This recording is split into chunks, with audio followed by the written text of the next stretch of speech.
False start. Lane violation. All right. And welcome to Fast Break Breakfast NBA podcast. My name is Keith. Was that a real timeout? I teed you up. Sorry. Lame. I thought you wanted to stop. I don't know what I'm doing, man. Sorry. Take 3. All right.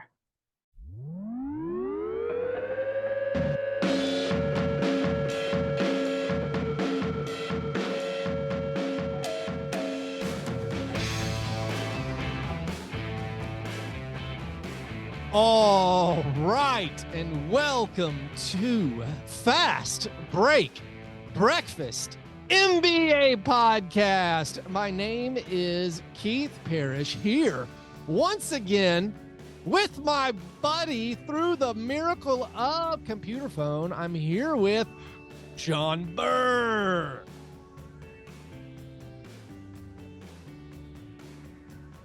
You're muted, John. Oh, that's the worst hey now in the show history, I think. I saw your lips moving with a Chuck tribute. Hey now. Chuck's not here because it's the trade deadline is approaching. I'm holding Chuck out because I'm considering offers. Oh, yeah. I thought it was because we showed him Miami's tax bill for next year if they don't do anything, and how that FTX money didn't come through. You know, Chuck, and changes have to be made. He's always been kind of the big man of the show. He's just not at the watch party where all the we had so many fans from different areas of the country come. They were all kind of surprised at how svelte Chuck has become. And I think we need to add some bulk in the middle. So I'm considering offers. We'll size them not up. Really, I think we might need to increase the size. And I've been doing my best. You know, I've definitely come in 20 pounds heavier. Not of muscle, but every off season, at least 10 pounds extra. So we make fun of Chuck for his various diet fads, regimens, right. Pounding ground beef in the morning. Yeah, but I can't see the inside. I don't know what his lipids are doing and things, but he looks great. Looks tremendous. I was actually clearing off space on my MacBook because like it filled up with all these various video files, and I was catching glimpses of older Chuck, and he's like, yeah, he was a much beefier fella. Now he's slimmed down. So when I met Chuck, he was fat. Yeah. And he's not fat anymore, and it's upsetting to me. Very handsome. So at that watch party, a couple things I'd like to address. Perhaps I offended some people last week. It is not out of my normal realm of activities to make people feel bad by the things I say. And when I called our supporters weird, that's an affectionate term from me, okay? I am a weirdo. I watch basketball and build Legos, and that's basically all I want to do. I live in a basement, okay? A true basement dweller. A true basement. So I apologize to David and maybe Joe and Trent, and then some of the regulars, you know, Gavin and Mike and Mitchell. I'm not sure all the other Patreon supporters who might have been at the watch party. It was delightful to see you guys. I will say the relief of meeting our Patreon supporters, honestly, is always how not weird they end up being. Because that's the terror. Have I done it again? Have I offended the people again? So I felt they were all tremendously weird. And even constructed a top 10 weirdest slacker. Patreon supporter slacker ranking. Oh goodness. That maybe I'll share behind the Patreon paywall. That should be in the paywall. Yeah, we should definitely paywall that. Also, we should like you, I consider, you know, I have no interest in normies in my life. I like bring it on. Right. Keep Fast Break Breakfast weird. Yeah. This should be those are our bumper stickers. Keep the breakfast weird. Also, Chuck wanted to apologize. His breakfast in bed apology was for slinking away at the watch party. He made an Irish exit, and we're allowed to say that because he's Irish, right? Right. That's not. He's actually Irish, so he might have slipped away in the dark of night. But I'm sad Chuck's not here. What's interesting is I thought I was going to do that, and I had such a good time with our compatriots and patrons that I stayed Probably longest I've ever stayed at a watch party, and considered hanging out further, and then remembered that I was 40. Oh yeah. Well, it was a late tip because we watched that Lakers game. By the way, that Lakers game which destroyed the Grizzlies. We haven't Shannon recovered Sharp from it. ruined the entire Grizzlies team. No, things are not okay because we beat a Pacers team that's lost 9 straight on the road. We played Jaren and Ja over 40 minutes just to get that win. No, things are not okay. Did Ja play the entire second half? Yeah, he played the final 30 minutes of the game without subbing out. Very, very exciting. Taylor Jenkins said, I'm no longer a Budenholzer disciple. We got to get that W. Budenholzer. But it was a very late tip for that watch party. Started at 9:30 p.m. or 9 p.m. The game was going at like midnight because of all the many fouls, and then the Grizzlies finally lost the game. Our next watch party will be much easier to stay awake for, by the way. It's this Thursday, 6:30 Central start time, an early start time. The Grizzlies are taking on Donovan Mitchell and the Cleveland Cavaliers. So come on down to Noble's Beer Hall on Thursday at 6:30 p.m. If you're in the Nashville area, come hang out. If you're a Patreon supporter who lives in, I don't know, California, fly out. It's not weird. It's just what people do. It's what friends do, okay? And we'll be happy to see everyone who shows up there. No, I wish Chuck was here because he likes to give me a hard time about how I'm raising my children and also not maybe providing them the normal foodstuffs they should be experiencing in their normal path. Here's the latest example of Keith's kid was never given this food. For school, he's second grader, got the second grade of the kindergartner. We basically pack our lunch every day, despite the fact that school lunch is free. The state has decided to not worry about, they've just given free school lunch for a while. It's pretty great. It's an awesome program. Make sure every kid gets food that needs food. My children are not very adventurous in their eating, but my son, maybe peer pressure, is like, I want to try school food. Like, great, exciting. I don't have to pack your lunch in the morning. That sounds amazing. Let's do this. He eats school lunch on Monday. And I'm like, how did it go? He's like, I had this thing and it was amazing. I'm like, what food did you eat? He's like, it was chicken, but there was a bone in there you weren't allowed to eat. It is amazing. I'm like, are you talking about fried chicken?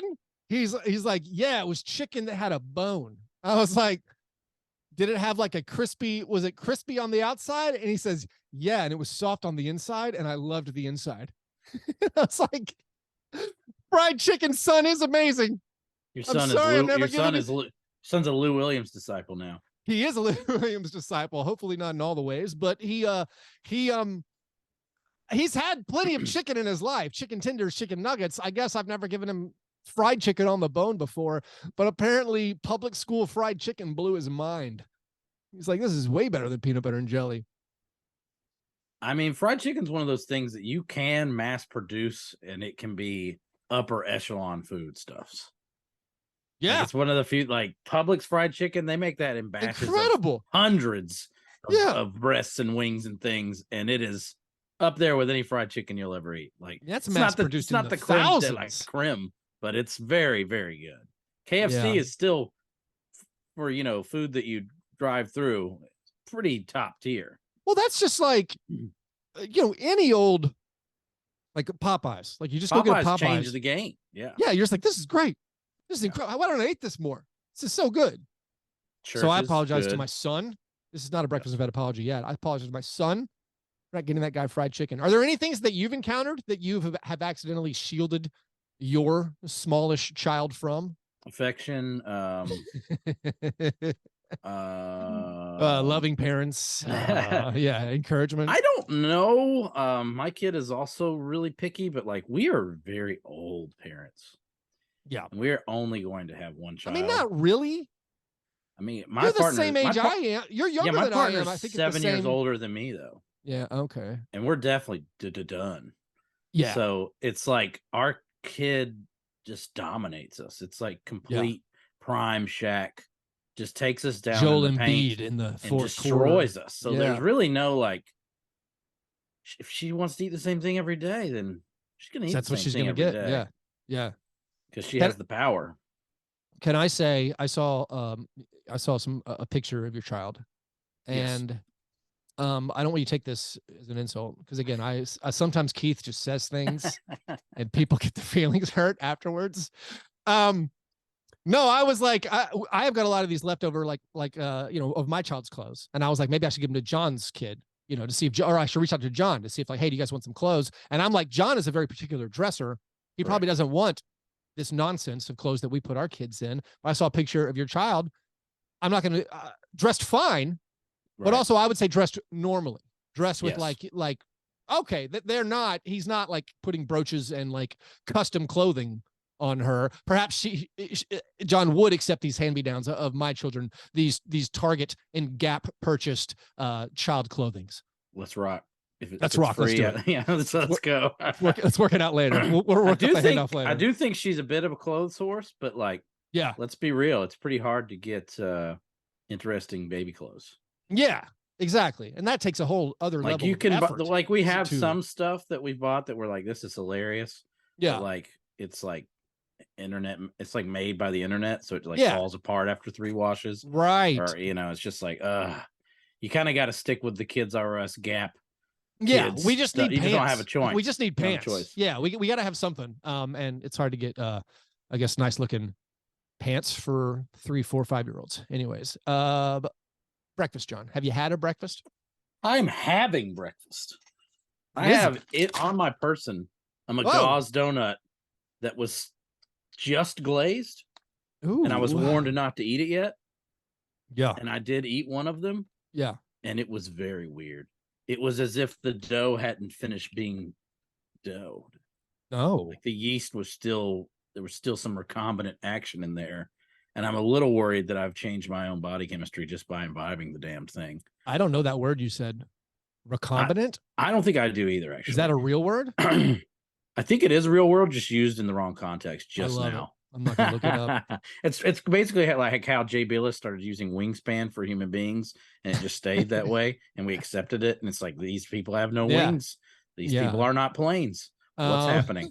But we'll go with it. Length was fine. Length was perfectly acceptable. That's right. That's right. Now we say arm wingspan. Span? Can we do that? I'm gonna get yeah, sure. I'm gonna get recombinant going. Deoxyribonucleic acid references constantly. I know that. We're only gonna talk about the science. helix from here on out. Michael Crichton the helix in. taught me that. But it even kind of looks weird. Like the donut doesn't look correct for our YouTube viewers. We hold it up to the camera. I'm gonna hold it up. It looks way more rustic than it usually does. I'm going to give it about 15 more minutes. I learned today that I was definitively correct. Yeah. When I've argued that you're not supposed to eat the donuts when they're hot. Really? Because I had a conversation with them. They're like, don't eat it. It's hot. It just came out. I was like, so you don't eat donuts when they're hot? And they're like, no, you need to wait. You need to let the donut cool down. Got to rest. Yeah. Interesting. And then I hate to smash on McGaw's, but the lemon donut that I get in addition to my it only had like one small dollop of lemon hidden in one corner. That's more what you want, though, isn't it? Less extreme sweetness. I guess, but it was to the point. It was to the point where I didn't know. I was like, "There's no lemon in this." Yeah, you thought, and then it just attacked me at the end. Yeah, you got to blank. Yeah, which I guess was kind of fun. So we eat. For my breakfast, every weekend we're doing this donut thing, and I've really been focusing on the price of it now, and we've gotten in this habit of just spending too much money on donuts, and I don't know how to break the cycle, because go to McGaw's. This was like 3 donuts for $2. I think I want to somehow transition the kids just to eating like packets of oatmeal, and I'm like, I think they understand money enough where I could buy them off. Like, should we start doing, hey, listen, every Saturday, instead of a donut, Dad's going to give you $1. Like, I think maybe I could wean them off that way. How are you going to segue this into Larry Nance trade talk? Oh, is Larry Nance on the block?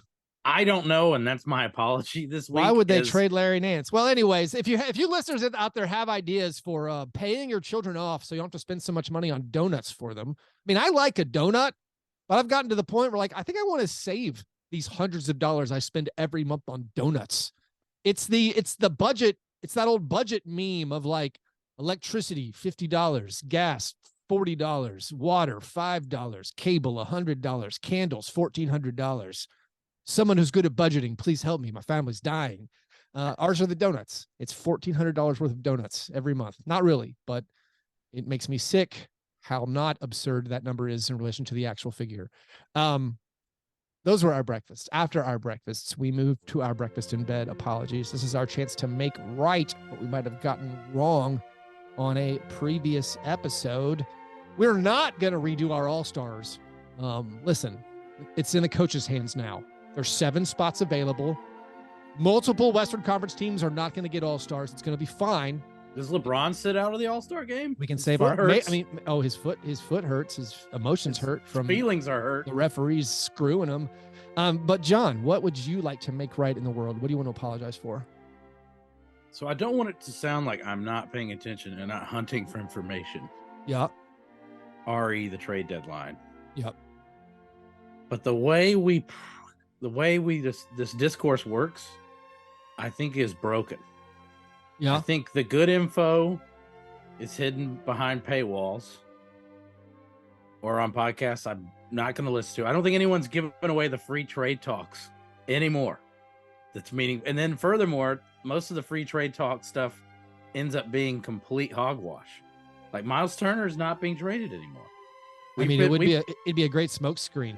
It would be. If Rick Carlisle's like, listen, he's off the trade block. Oh, but that extension means he can still be traded and get money. He's like, and Rick Carlisle's like, no, he's off the trade block. So maybe they're just driving that price up. To the point where I feel utterly lost and have no clue who's movable and not movable any longer. I think if we think about the newsbreakers, and this was going to be my worst thing, but I'll do it now. But like, this is a major NBA newsbreaker. This week, days ago, in the last couple of days, this is a major NBA newsbreakers trade intel report. Point 1, the Raptors are still considering whether they will trade their players or trade just one player or trade none of their players. Right. Sources tell me. Yeah. I feel like it's broken, man. Next bullet point. The Mavericks are open to moving Dorian Finney-Smith for a star. You think so, Doctor? These are even paywalled articles, John. That's a paywalled article. I just don't, I don't think the discourse is worth pursuing right now. So I haven't been pursuing it. We talked about trade deadline shows. I brought it up last week, trying to kind of get the conversation rolling because I was having such a hard time grasping it. Because I remember the days where we would each come up with our favorite fake trade or something. Yeah. And now I'll be honest, I love those shows. Yeah, but I just don't know how to do it any longer because I don't feel like it feels like we're almost wasting our time. Here are the certainties in my mind. The trade certainties. Jay Crowder has to get traded. Right. You got to trade him for a bag of old donuts. I mean, you just the Suns have to do something. I mean, the Suns have won 6 of 7. The Suns beat the Raptors on Monday night. The Suns have Chris Paul, who's actively dying his career. I mean, honestly, he's played very, very well recently. Cam Johnson's back. You have Mikal Bridges. Devin Booker is supposedly going to return. You have all these contracts that kind of stink on the Suns. You got Landry Shamet and Dario Saric and Jay Crowder. You have to trade them for something. And they're a team where it's listen, new owner, throw some picks on there because you don't believe in the draft. You let The Athletic or Kevin Arnovitz or somebody write an article about how you don't believe in scouting players or drafting them. It's Mike Brown stuff. So the Suns got to do something. And you got to move Jay Crowder. Beyond that, I don't know if there are any certainties. I mean, the Clippers always do something. I mean, even on the Grizzlies front, we don't know if Danny Green's getting moved. Probably not. I mean, Danny Green's supposed to play on Wednesday. Yeah. Early tip time, 6 p.m. Central for you Grizzlies fans going to the game. I know whenever the games are early, no one notices or remembers to show up. That's your free PSA. I was going to Memphis frequently, but I'm gonna pause for a minute. Oh, are you? I'm gonna pause for a minute. Well, I'm gonna take that baton. I'm gonna start going. Hell yeah! It's time to go. There are other teams where the Heat desperately, like I said, their luxury tax situation is a mess for next year, and they're not going to pay it. They're desperate to do something, but it's hard coming up with these trades. The Hornets should trade somebody. Will they? I don't know. The Jazz have a ton of expiring deals. They should do something. I mean, I don't know who's going to do it. Like the Grizzlies trades are all like none of these trades make sense. So like in my head, days of yore, I would be free to wildly speculate. Why don't the Suns just go ahead and trade Larry Markin and his You mean the Jazz? Yeah, excuse me. The Jazz trade Larry Markin. The Suns, I thought maybe the Suns were trading for him. His trade value will never be higher. Never be higher. But nowadays it feels foolish because our information is disseminated directly to our brains, to our cortex. We know or don't, at least pretend to know exactly what's happening at all times. I will say some of the rumors that have felt very outlandish turned out to be true.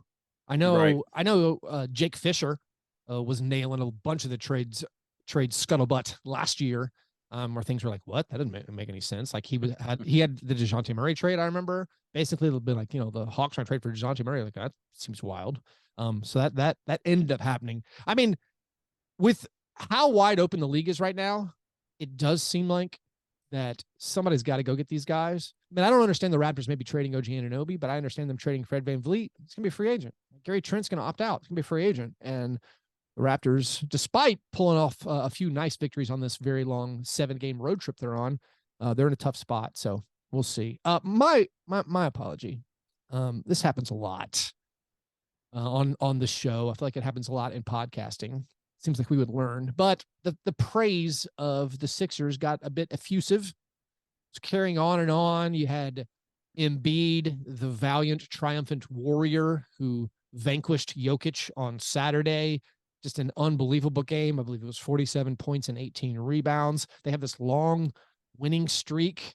They're rising up the ranks of the Eastern Conference of the entire NBA. They find themselves atop numerous power polls come Monday morning among the NBA intelligentsia. Then they get up 21 points on the Magic. That was it. And they let it all slip away. They lose to Paolo and Markel. Mo Wagner. And the Mo Wagner game. Yeah. Like, would you trade Mo Wagner? No, I would not. Because you got to keep that brother power for the Magic. So I apologize to the Sixers for getting a bit out over my skis. I feel like setting them up for this disappointing late game collapse. I mean, I refuse to apologize to Jonathan Isaac, but perhaps I should. Yeah, you said he was going to mess up the chemistry. No, he did not mess up the chemistry. They're like weirdly competitive. I love the Magic in this sense that like I have this, I don't know, I have this built up resentment towards the Orlando Magic. I don't know why. I don't remember why I've ever strongly disliked Is them. it for trading Shaq to the Lakers? No, honestly. That upset me. They didn't even trade him. They refused to pay him $100 million. That's crazy money to pay any basketball player. That was a bad move. No, I don't like. I even watched them fondly. They were my entry point into becoming an NBA obsessive. Yeah, Shaq and Penny were the kind of, for people our age, kind of the first. Hipster is the wrong word, but the first. That I think them and they were super cool. You're right. The Hornets, Larry Johnson Hornets, the Shaq and Penny Magic were the coolest NBA teams. But I'm not talking about that. I'm talking, let's fast forward 7 years when I'm in college in Tallahassee, Florida. All right. And on our local, also in college in Tallahassee, Florida. On our local Sunshine Network. They showed I could watch regular season basketball, something I'd never been exposed to. I only had, cable and national TV games, the marquee games, but I had on this, I believe it's called the Sunshine Network. I could watch every single Orlando Magic regular season game. I'm talking about Bo Outlaw, Ben Wallace, Daryl Armstrong, coached by Doc Rivers.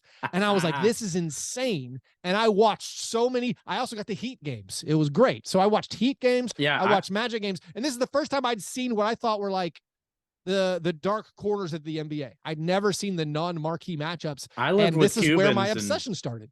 I lived with Cubans and we watched Heat games. Yeah.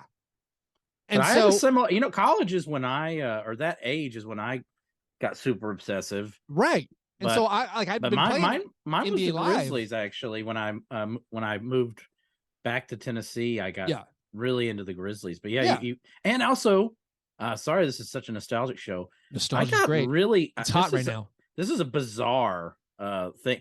I got super into Yao Ming. Really? And if you remember, he was on TV constantly. Yeah. Like, Oh yeah. They threw Easy it to on follow. TV all the time. Yeah. It was easy to follow. That first game against Shaq, where he blocked Shaq's first 2 shots, I was Yeah. just all the way in, you know. And I kind of just was never. Then this is a theme in my life. Never able to quit watching after that. So I don't know why that made me like. I have those fond feelings towards the Magic, but for whatever reason, I still like their jerseys. When people talk about like the even the Shaq and Penny jerseys, that's one bit of nostalgia that's escaped me. I'm like, those are pretty ugly. I don't get it. So I don't love the Magic. I feel like if the Magic, if you were to take any NBA roster, just take their current roster and move them to say Seattle to be the expansion Sonics, I feel like I would love the Magic if they were just a different team. This also works for a lot of different squads. I think the Rockets, if the Rockets were moved to Seattle with their current just like yikes, like nightmare young roster of no defense and no discipline, I'd still be like, this team's pretty cool. They're kind of fun. But, I can't get behind moving teams, I don't think, unless it's the Thunder. I'm not saying you should move the team. I'm saying it's a mental exercise. If you removed these players from the jersey they're currently wearing, like what team would I feel the most differently about? And I think it would be the Magic. I would like to take away the Warriors from Golden State fans. Those people don't deserve it. That's what I'm saying. Man. If people didn't join we're gonna do. I guess we're gonna skip this week potentially. I might do a playback tonight. Okay. We did have a great playback last week. I'm gonna try to do a playback watch party tonight. I'll drop it in the Slack. I believe there's a Heat Trailblazers game at 7 or 6. I might try to get involved with. I'll see if any of the Slackers can join us. Our playback watch party is gonna keep those the playback power hour rolling. We do have that Grizzlies watch party on Thursday in real life, in person. We'll try to do a playback watch party tonight, but I'm sorry, did I cut you off? What were you saying about the we fell to the mighty round ball rockers. Oh, we did. The Warriors Grizzlies game. The Warriors. But I do think we may have stumbled onto something kind of fun, is to challenge fans and podcasters and pundits of other teams. That's pretty fun. I'm just glad we didn't wager on the game. We didn't actually lose anything but our dignity. I don't know if Sean is poor, but I know that Joey is poor. I can sense it, and I'm not going to take a poor man's last dollar. Yeah, well, I mean, we don't wager money. We can always wager unless it's Joe Yoder. Yeah, we can we can do that. Anyway, those were our apologies as we strolled on nostalgia lane a little bit heavily. If you want to go catch maybe the Grizzlies tomorrow early game, well, the best way to do that is to go ahead and maybe lock down some Grizzlies season tickets. They still have them. I think they've got like 5 left. If you want to guarantee your playoff priority for this season, you're going to need to become a Grizzlies season ticket holder. You get the best games, the best seats, and the best prices. Call 901-888-HOOP or go to grizzlies.com to get started. All right, steak and eggs, best thing. What's the best thing you saw in the last week, John? It's not particularly close. It's Pat Beverley's antics. So good. It's not particularly close. It's very close to highlight of the season. Very close. If Shannon Sharp and John Morant John Morant's father hadn't nearly come to blows mere days before, it would be undisputed on-court antics. But this is still, to my mind, probably more memorable. I feel like we have seen celebrities get involved, whether it's like, I don't know, a member of the Red Hot Chili Peppers arguing with an official or getting thrown out. Like, I feel like we've seen versions of this. I have never seen someone bring prop comedy onto the NBA floors. Was this the first prop comedy? I think, unless we count not Jamal Tinsley, the dustbin. Dwayne Dedman throwing a foot massager onto the court. That was pretty good too. To incorporate the officials, who are the clowns of the league, it's worse than ever. They're the jesters, please. Okay, very well. Important. It's an important specification. They're the jesters of this grand play. It was so. That game had so much theatrics obviously the huge blown call on the final play against LeBron. But before that, you had the Patrick Beverley tip dunk, which is his first dunk in like 3 or 4 seasons. You had Patrick Beverley needlessly fouling Jaylen Brown to tie the game. And then you have Jaylen Brown, and then you have Patrick Beverley in that overtime doing the prop comedy with the camera bit. In your opinion, was it worth it? Was the juice worth the squeeze? The 1 point costing your team for the showing official Eric Lewis the camera. Was the camera actually showing a picture of the foul, or was it showing something like a hilarious meme? Do we even know what exactly was on the camera? I'd like to think that he was just showing them like some sort of Spider-Man meme where like the refs and like, you know, some villain of years gone by are pointing at each other. But I do think I believe in Pat Bev as a journalist. Yeah, I believe in Pat Bev as a he's a difference maker, as he's pointed out many times, and as he's illustrated. The Wolves were a playoff team with him. They won't be without him, and the Lakers are back. The Wolves are coming. I believe in the Wolves. You do? I believe in the Wolves. Yeah. Anthony Edwards is here. I'm going to borrow a phrase that I don't use, and I'm only using to make you feel bad. Anthony Edwards is him. Oh yeah, I know you hate that. I hate it too. It's not. We're too old. We can't. That stuff is never going to be. It's like grammatically incorrect, and then it also. I don't type. I don't type LOL. Okay, so like I still don't. Yeah, I can't say someone is him. Anthony Edwards is killing it, and he is incredible.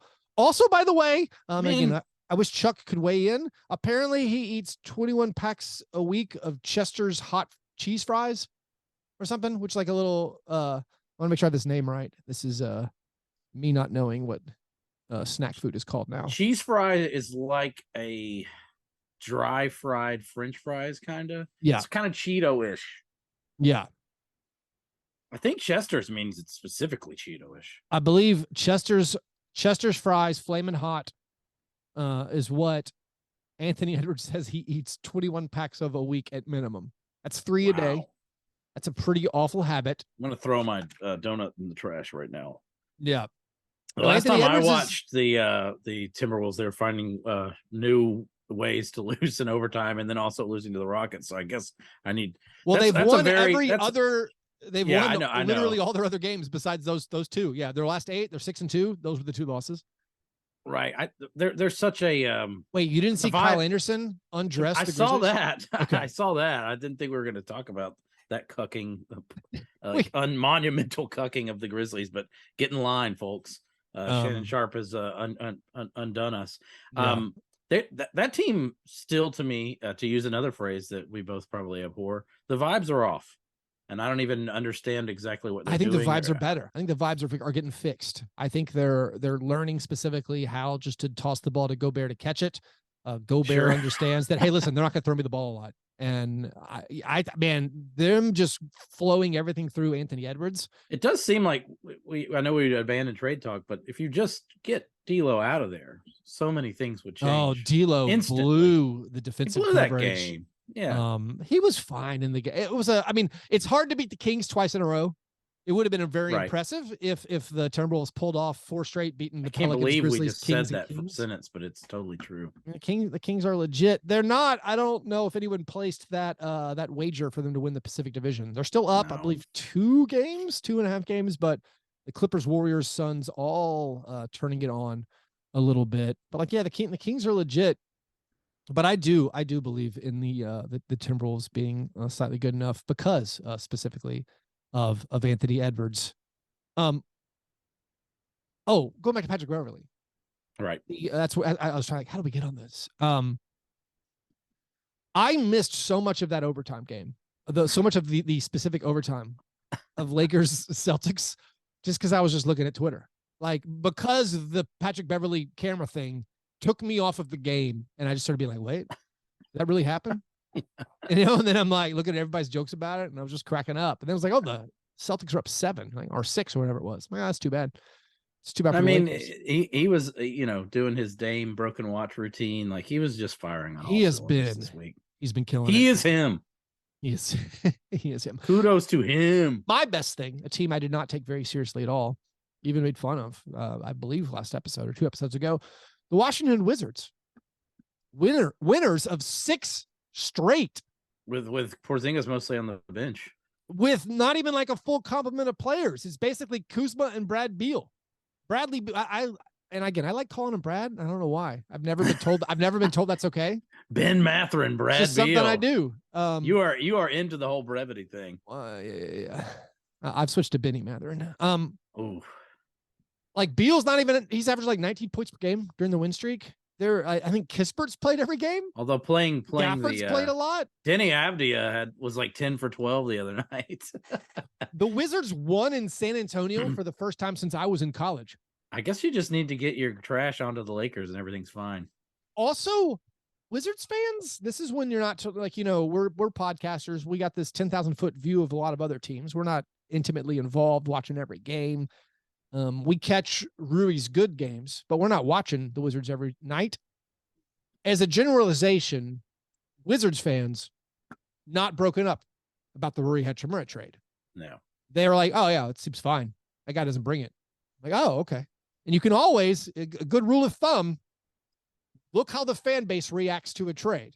And one, they're usually optimistic if they're receiving something, but like if you think they've lost something, make sure they're not like they're not outraged. If they're not outraged, it seems probably fine then. Although there are players like Dillon Brooks or Patrick Beverley who probably break this exercise wide open. Oh, there's exceptions. Of course, there's exceptions. But I think Wizards fans not super broken up about losing Rui Hachimura, and now this Wizards team. It had been 8,400 days, by the way. If they had traded Daniel Gafford, there would have been people in the streets. Daniel Gafford playing more and more. I like Gafford.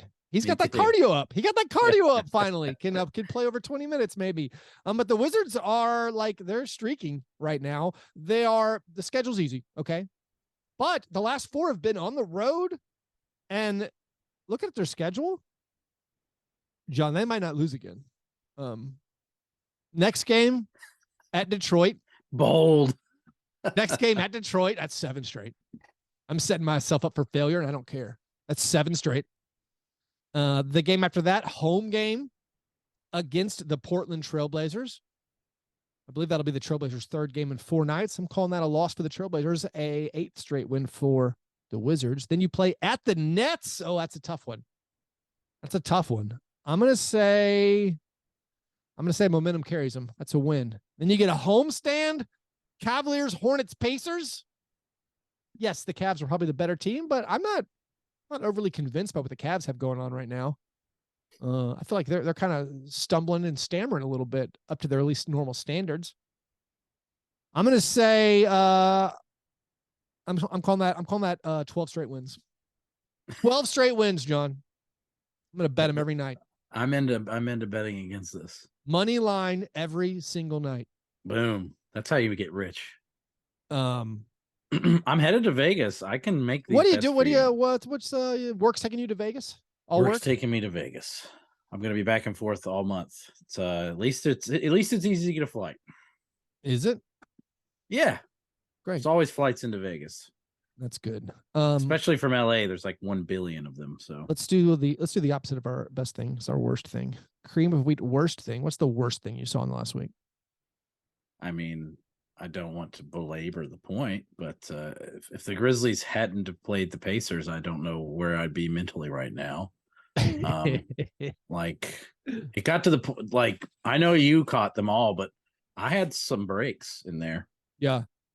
I had a couple of games where I started it and went, oh, it's like this, huh? Oh, you set up that Kings game, right? Yes, sir. Yeah. It took me that took me about 12 minutes. Well, they've been starting Brandon Clark. Surely that has you tickled. They've been actually starting him and letting him play. For sure.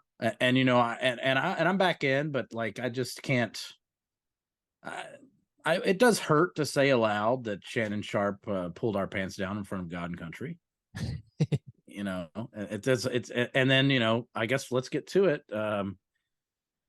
If you're on Reddit, you probably saw that there was a Jaren Jackson Jr. conspiracy. By the way, breaking news: Jaren Jackson Jr. I think has finally reached the top 40 in the Ringer Top 100 NBA player rankings. Oh, he has. Congratulations. Kudos to him. But there is now an anti-Jaren Jackson home cooking statistician conspiracy. Can I say? I'm basically just setting you up to cook. Well, I talked about this a little bit on Grits and Grinds. Well, we got to serve them all. This thing jumped the track from Reddit to like mainstream everywhere. It became huge. It was like the Saturday Reddit is story. a powerful tool. I really like NBA stat keeping things. Right. I am not ashamed of or embarrassed by a conspiracy, even though they've been largely ruined by the people who prevent us from having herd immunity. But a good conspiracy theory is fun. And I'm like, oh, and I've also tracked Grizzly stats before where I'm like, hey, why didn't this Melton stat, it started with Melton. Like, why wasn't that a steal or a block? And then I found out the thing about how if the replay, one of these 12 replay cameras in Secaucus shows that the defender hits the guy's arm and there wasn't a foul called, they don't give you a steal or block. So like, I'm learning. If you play fantasy basketball out there, you watch games, you're like, wait, why wasn't that a block? Why wasn't that a steal? And then you eventually learn, like, hey, if Fred VanVleet puts his hand on the ball, like as you start trying to rise towards that shot attempt, that's a block. That's not a steal. And so I feel like we've learned all these things. So anyway, I see there's a Reddit conspiracy. I get texted about it and I'm like, oh, let's check this out. And I start reading it. And my initial response to reading it is, this is deeply stupid, because it was only home road splits. It was literally like, if you show me like a referee conspiracy where still it's honestly the same situation. I just want this guy to keep posting like Q. I want this to be a thing. Just post through it. I just want this to be a QAnon type conspiracy where people look for the signals in there. Well, I don't care if it's wrong or right. But if you show me something like Chris Paul's lost his last 24 games that Scott Foster officiates, that's a wild stat. That's a fishy stat, and it could be a total aberration, but that's a fishy stat. If you say through 30 games, Jaren's averaging 4 blocks at home and 2 blocks on the road, something's not right. I'm like, are you an idiot? Like, those are there's so much like variableness in the numbers. So my thinking is, well, clearly the video clips provided will be the smoking gun, because there's no way he posted all these other nonsense stats if it wasn't backed up by video. And then you see the videos and you're like, but those are all, that's a steal. What are we confused about? You think this could be a Jeremy Grant burner account committed to keeping Jeremy Grant ahead of Jaren? Jeremy Grant did finish one spot, not only the Ringer Top 100, the players, I believe, voted Jeremy Grant to be the 8th best front court. I mean, again, it wasn't the best. It was the all-star starters. He was 8th in votes. He must be players. An amazing hang. Jaren was 9th in votes. Jeremy Grant played more games, but like all the videos were like, this is not a conspiracy. This is one of the dumbest things that happened. And then people are like, oh, but it's just fun talking about. You're like, it's not fun talking about.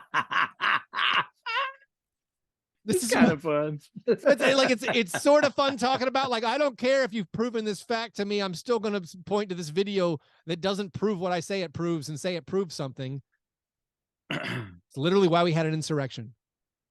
I'm telling you, I want this to be Q. I want this to be the new Q. Q. I don't care what the fact is. I think the germs go through the mask. In the words of Hideo Kojima, everyone is right, no one is wrong. Yeah. I don't remember what my worst thing was now. My worst thing. Did I steal yours? No, let's say my worst. Keep cooking. My worst thing is the Grizzlies would be the title favorite if they had D'Anthony Melton and Kyle Anderson. Anyways, let's move on. Before we get to the awards segment of the program, we have a couple of listener submitted questions. The croissant questioner. Clint Harding asks, Ben Simmons or Dillon Brooks? Last asked this question in October, but interesting to revisit with half the season under the belt. That's a roller coaster of a ride it's been. It's a great question. Would you rather have, this is probably in a vacuum, and then we could say on specific teams, I guess. But yeah, Ben Simmons or Dillon Brooks. So if I'm waiving my never trade Dillon Brooks for hilarious / content reasons. Yeah. It's kind of in a weird way, 6 of one, half dozen of the other, if that makes sense. Okay. Like they're both players who have Flawed. very specific things that they do well, Yeah. and very specific things that they do poorly. Yeah. Both of whom there's a subset of fans who believe that they are fatal flaws. Yeah. Are we gonna do their what they're paid or what they're about to be paid? Does that I don't come even think into we. it? I don't even care about the contracts. I like the idea of the fatal flaw thing. I do think Ben Simmons has a fatal flaw. I probably don't believe Dillon Brooks that his flaws are fatal, although lots and lots of people do believe that. Guilty. Dillon Brooks, to me, has sort of proved when Desmond Bain and Jaren Jackson Jr. and John Morant all play that he will take a back seat. He shoots way less when those guys are involved. Can he control that? If it's a tight game at the end, probably not. Ben Simmons is a guy I'm like, I don't think I can have that. I think if the Nets had Dillon Brooks instead of Ben Simmons, they are much better. And that might just be a specific roster construction. I think I Dillon do Brooks think would make That's a lot better.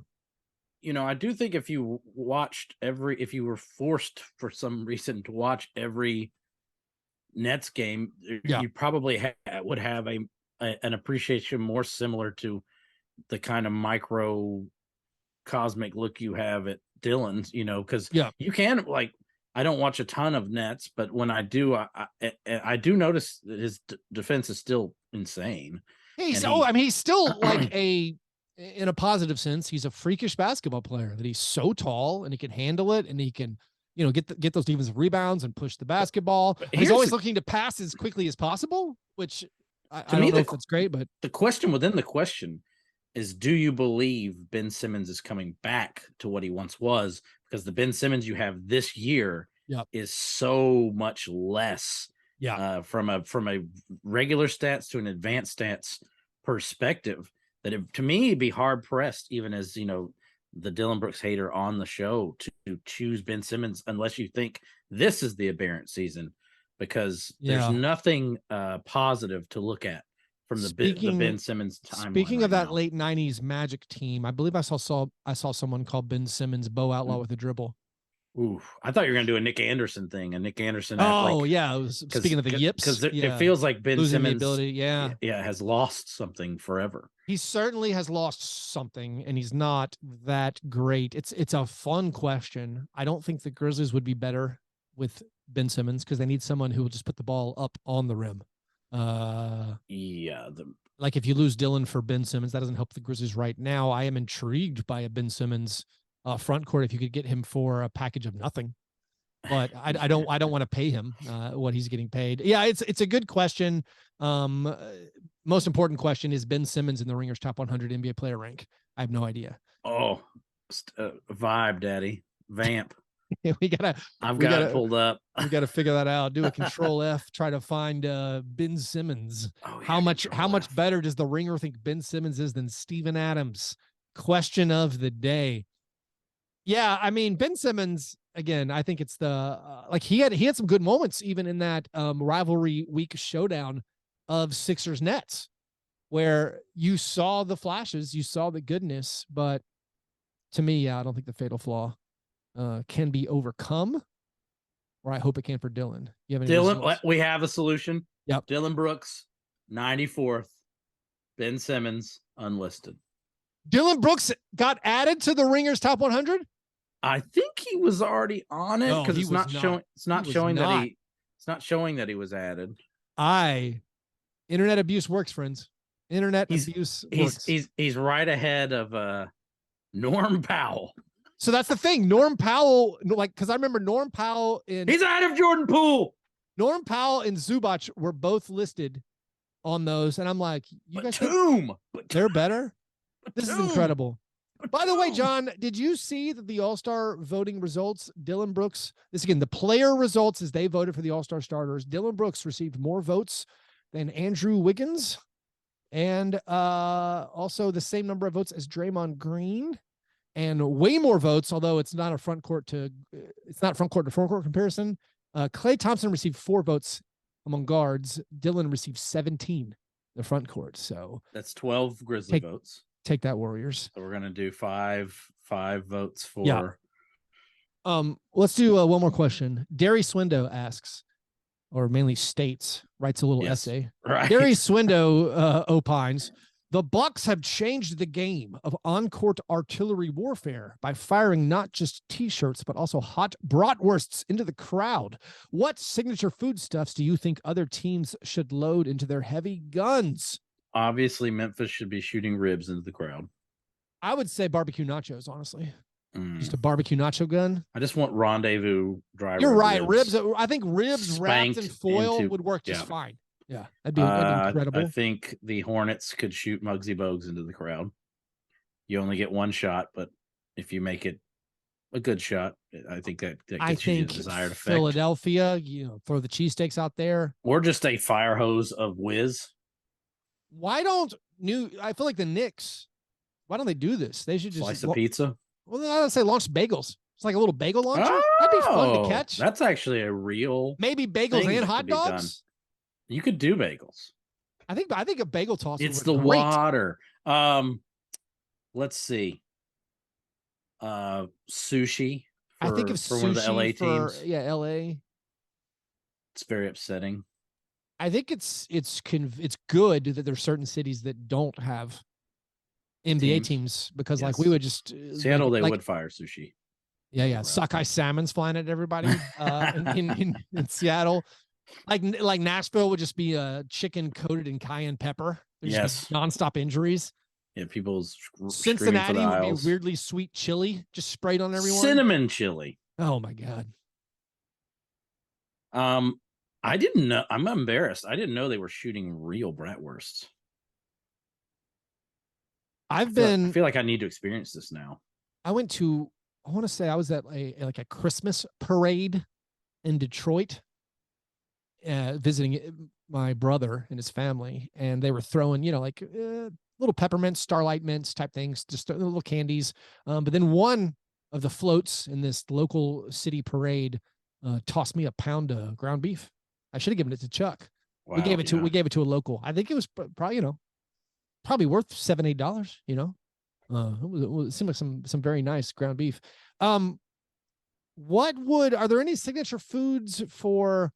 Portland could do the voodoo donut similar to the bagel toss in New York. I mean, Portland, they were cutting edge of in my mind of coffee shops. Is that? Oh, yeah. So just beans, just cappuccino, maybe rapid fire beans. You could probably draw blood with that. What's Indiana has that St. Elmo's Steakhouse, Indianapolis, the St. Elmo's Steakhouse. Could you do a spicy shrimp cocktail? The strange crust. Detroit could do Jets Pizza. That would be fatal. That's too heavy. Lots of places. That's heavy caliber. That's pretty common to have the hype team run through the stands and hand. I guess you want these things to be tossed. Have you ever caught anything shot from a cannon? Did it have a weird cold feel to it from the CO2? Did it? That's a great question. I think by the time cannons became common practice, it's just potato guns, right? These projectile guns. I would say I was again out of my prime of catching things at basketball games. I know because I feel like back in the day. I mean, I'm a tall guy, long arms, a pretty solid arm span. I would be really good at grabbing things tossed into the crowd. And also I don't mind standing up and screaming real loud. I got a loud voice and I could get the attention. And then, someone throw it near me, I'd grab it. But then as you age, the novelty wears off. You're like, I don't need to grab all these shirts anymore. I have decided as an old man, I'm now too cool to stand up and yell for free swag. So I think by the time the powerful projectile guns became commonplace at basketball games, I stopped standing up and yelling. Maybe the size lost some of my joy. So you don't seem like the type of person who, as a child, shot things with potato guns. No, but I'm lucky to be alive from some of the things I've done with potato guns. So I'm just waiting for all this to come crashing down because this can be bad. Well, that obviously the drawback of firing food into the crowd. They can't fire. What does Steve Ballmer shoot into the crowd with that hot dog gun? Is that not shooting hot dogs or is that shooting something else? Forgot about Ballmer actually getting in on the. Yeah, Ballmer. What does Mark Cuban think when he sees Steve Ballmer out there firing wildly? I think he thinks that he couldn't hold that gun because he has got to hold that plastic surgery in place. Oh man, the Botox has to set. He can't hold that the vibration of the gun, the kickback possibly. Facial botulism. Yeah, that's a great question.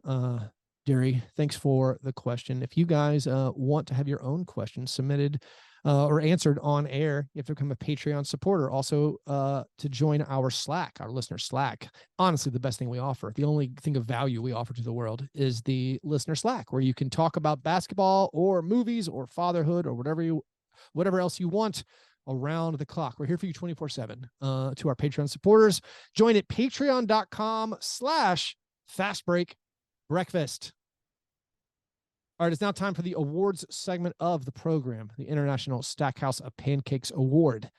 Given each week to the worst performance in a box score. We have some really eye-popping honorable mentions this week. Not even the nominees. Some guys getting left out because of how terrible some other players were.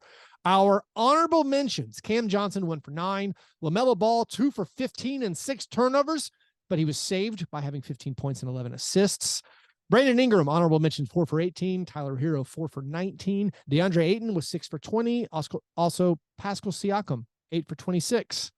You can have a Pascal Siakam for 5 first-round picks. Line up your offers with Masai Ujiri. Our nominees this week, as they occurred chronologically through the week: Karis LeVert. Maybe he would get traded from the Cleveland Cavaliers. Certain they would be interested in that. I mean, Karis LeVert for Jay Crowder? What's the downside here? Do the Cavs need LeVert's playmaking? I mean, he's been fine this year. He's a willing passer. Muted. Oh, LeVert's definitely one of those guys who I think his stats show a worse player than he's actually been. I think he's been fine. I think he's fit in there. Yeah. I think maybe Crowder is a slightly better fit. I don't know. This is again assuming Crowder as a person who had Jay Crowder on his team for pretty much an entire year. I don't really understand the wanting. Man has started in the finals each of the last 2 seasons. Yes, hasn't gone that great for him. Right. The Karis LeVert, by the way, his stats in this loss to the Thunder, he was 1 for 12, 2 points, 9 assists, though, had 3 rebounds, 1 turnover, 3 personal fouls. Dennis Schroeder in a loss to the Nets, a loss where LeBron and AD did not play. They were too heartbroken over the refs ruining their lives. Dennis Schroeder was 2 for 15 against the Nets, 10 points, 6 rebounds, 5 assists, 3 personal fouls. And then old Kill Hayes for the Detroit Pistons. He's back. Thank you. In a loss to the Mavericks, where Lucas scored all the points and trash talked Isaiah Livers by saying, "Who are you?" At the end of the game. Law.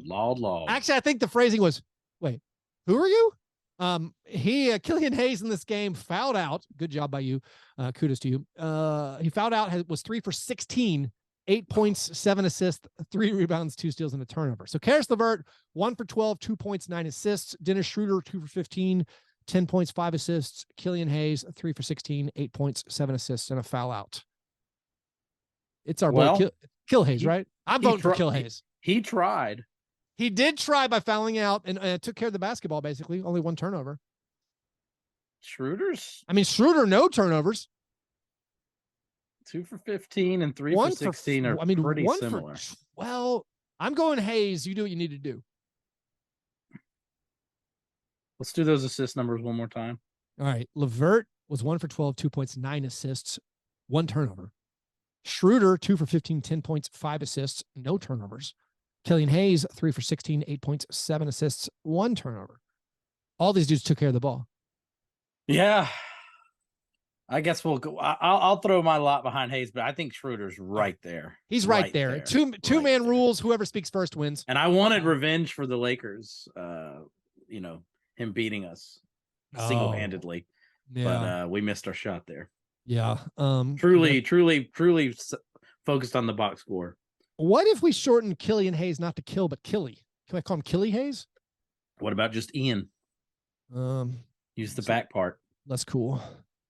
Use the back part. Never mind. Before we get to our par fadeaway, John, new segment debuted last week. I believe this is kudos to me. Kudos to me, John. You have prepared. We said one of us would prepare a kudos to me in honor of Dillon Brooks, who he's been trying to pass the ball more. Kudos to me. What is your kudos to me, John? Kudos to me as I was looking back upon my early season bets, mostly spurred on by my Philadelphia Eagles to win the Super Bowl bet that I'm monitoring closely. I noticed that I had, in fact, bet for the Denver Nuggets to have the best record in the NBA, and I think it might happen. So kudos to me. They're atop the West, to only 2 games behind the Celtics, feeling the vibes over yonder in Mile High, winning games that like I feel like they're like this will be a scheduled loss. No, we'll just win. This is the first time in my Nugget fandom, which dates back was it 6 years? When did Jokic first show up? Basically, I've been a bandwagon Jokic and Nuggets fan since then. This is the first time in that entire span where I now am like watching their games, and it's in my head, although I can't get there physically, it's in my head, I should be cheering against them. We're in a race with them. It's true. I need the Nuggets to lose like that. They've lost their last 2, but I think they've won like 7 of their last 10 and just they look great. They feel, you're starting to get that mainstream media talk to them. Jokic has overtaken Giannis on the Ringer Top 100. I promise that's the last time I'll say it. But it's like becoming, it's becoming known that this might be just the best team. And I forgot that I had made that wager, and I don't really know why I did. What odds did you get on that? What was your odds breakdown? It's like 560. Yeah, that's pretty good. They were not one of the top teams to finish atop the.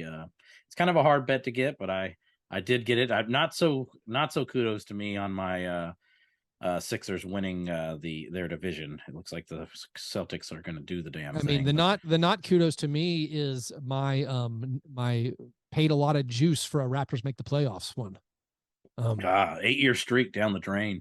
Yeah, that's a bad. That's hopefully they will either keep their players or trade some players. Or my Raptors over, which was a pretty heavy investment every year, is donezo. So here is a kudos to me that has now occurred to me, and it is specifically Dillon Brooks related. I'm gonna say I had a small effect on Dillon Brooks cracking the Ringer's Top 100 of Dillon Brooks. Maybe just some well-placed messages, a little bit of sarcasm. I think how do the Grizzlies keep winning? It's a total mystery. Tyler Parker's been on the show. Basically every Ringer guy, I think, but Kevin O'Connor's been on the show multiple times. Does the Ringer keep hiring people who've been on the show multiple times? Yes, they do. Check that out. That's the Fastbreak Breakfast bump. Par fadeaway. What thing or things are you looking forward to? In the coming got to be things because we have a watch party. Things, watch party Thursday night. Again, probably going to do a playback tonight for anyone who wants to join. Yeah, we'll watch Friday, Thursday at 6:30 at Noble's Beer Hall. What else you got, John? I'm looking forward to. I want to see if this Timberwolves thing is legit because they're about to play the. They're about to be heading to Mile High soon, so they've got a back-to-back or home and home with the Nuggets. So let's find out. Yeah, I'm looking forward to my Wizards going 12 straight. Like I said, I'm looking forward to the Danny Green debut. I can't even believe these words are being said on Wednesday night. Also, shout out to Chris Harrington, who covers the Grizzlies for the Daily Memphian. He pointed something out that I didn't notice, that the Grizzlies, when they bring their players back, have this really weird cycle when you return from injury, where you pop up on the injury report as doubtful, and then the next game you go to questionable, but that means you're actually playing. But Danny Green ruined it by announcing on his podcast like weeks ago, I'm coming back February 1st. So last game, Danny Green popped up as a doubtful on the injury report, being like, this is all theater. They know when he's coming back. They just have this little fun process they like to do about the doubtful to questionable. And so that's all pretty good. Also, man, general NBA thoughts right now. It seems like, does it seem like to you that we have some clarity where like the cream is slightly rising Like the Suns are putting it together. The Warriors have won 3 straight and they're winning games where they don't even look that good, but they're finding ways to win. The Clippers, when they don't rest all their players, are winning. And suddenly, like all these really weak teams for me that I thought these teams will look real weak. Now I'm like, oh, they all look formidable. Even the Timberwolves, who you don't believe in, I think the Timberwolves look formidable. I guess I'll say that I agree with you in the West, but don't see that in the East. I think the East even our poor Pacers with no Halliburton, it feels like this is more what was expected. The East, the confusion is, are the Wizards actually okay? Or is this just a great occurrence of a softer schedule and playing well? And anytime there's a winning streak in the NBA, it's like, go look at what the teams made from 3. And yeah. Oh, the Grizzlies opponents make 30% of the threes in the 11-game win streak. That makes sense. Or 27% or whatever it was. I don't know what to do with the Atlanta, New York. I mean, poor Miami. Chuck's Miami. Poor things. They're good, but they're not, I don't know. They don't have a shot. I don't think they're one of many teams with no real shot to get out of the first round. I mean, as long as you're above the 25 loss morass of the West, I kudos to them. So I'm not ready to slam the door on Miami. I mean, what about Portland, who Damian Lillard is like 42 averaging points like 42 a game points in his last 5 or 6? Yeah. He's just going off, and it's like he has to keep them alive. Enough. The Thunder are legit. I mean, the Thunder are not like, they're frisky. I don't think it's a fluke. We've been calling them frisky, but now it's just like they are what they are. They're like a 500 team. They're not going to be buyers, but sure would be fun if they were. Did you enjoy the very brief moment of us thinking the Lakers were going to be resurgent? Well, even the Lakers are resurgent. They should have beaten the Lakers. I mean, they should have beaten the Celtics in Boston. Yeah. They have had so many unfortunate losses. That game felt like a tipping point. I don't totally understand the strategy. Was it a strategy? Do they know before the Celtics game that they're going to play LeBron and AD this night, and then the next game they're not going to play him? Was it because of the overtime game where they're like, all right, listen, we can't play him? I don't understand their load management, the way they spread it. There's a lot being made of LeBron missing games right now, but this foot thing has been an issue all season. So I think it's, a legitimate medical issue, not necessarily a management strategy. I'm not even saying like I think it may not be like, okay, we're going to rest him here, we're going to rest him there. I think it may be like, I have hurt my foot, I cannot play tonight. I'm not even using the term load management in like a new era, in like an air quotes thing where like they're not actually hurt. No. I understand they're trying to manage injuries. I understand Kawhi can't go every single game. I understand we're trying to have our best chance of making the playoffs and being healthy when we get there. Means LeBron and AD don't play every game, but also you do have to get there, and like, shouldn't they spread out? Is it either like, can you do one or the other? Is it better to go for your win at Celtics? Like, is that a primetime game where we feel like the league is pressuring us? We have to play our guys this game, and then not on the NBA TV game on Monday. I don't know. But no, I think the Lakers are kind of legit too. Their schedule gets pretty tough in a couple of weeks. So if they can't put together some formidable wins, their they may just be mathematically gone. It's always backloaded for national television. It's going to be rough. I also, season-long wager, kudos to me, Lakers to miss the playoffs. It's plus 270. So feels strong. Feels very, very strong. Anyways, if you want to support our show, why don't you subscribe to the YouTube channel, subscribe to the Grits and Grinds YouTube channel, write us a 5-star review on whatever podcast app you are listening to this on. Don't miss Lizzo coming to the FedEx Forum on April 26th, along with Lotto, the special tour, coming to FedEx Forum April 26th. Tickets are on sale at Ticketmaster.com or the FedEx Forum box office. You can follow us on Twitter at Fastbreak Break. John is Master John Bird. Chuck is the mighty Chuck. You guys are the best. Thanks for listening. And remember, breakfast is the most important thing. I think enough time has passed for me to eat this donut now. Enjoy that donut, John. It's not good. It's weird and chewy.